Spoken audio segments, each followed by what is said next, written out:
Hello, my name's Sam, and I'm going to make some comments here on Greg's video because my comments that I had to make originally wouldn't fit in the comment box there, so I figured I'd do it this way.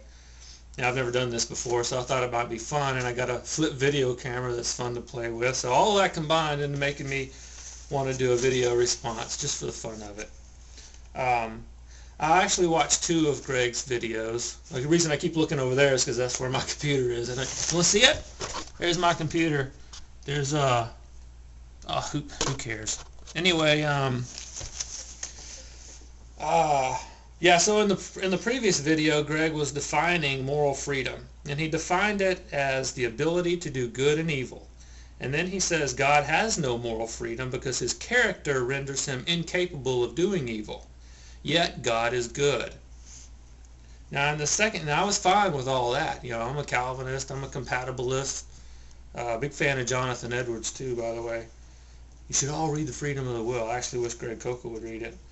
But anyway, in the second video, he said something I thought was inconsistent with the first. He said, now God created morally free creatures because it produces virtuous possibilities.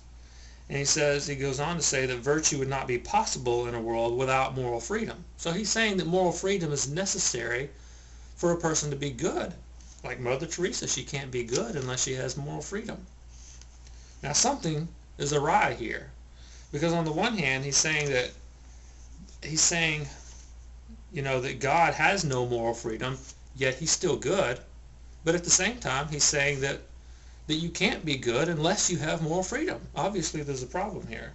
If moral freedom is necessary for virtue, as Koukl says, and if God has no moral freedom, as Koukl also says, it would follow that God cannot be virtuous.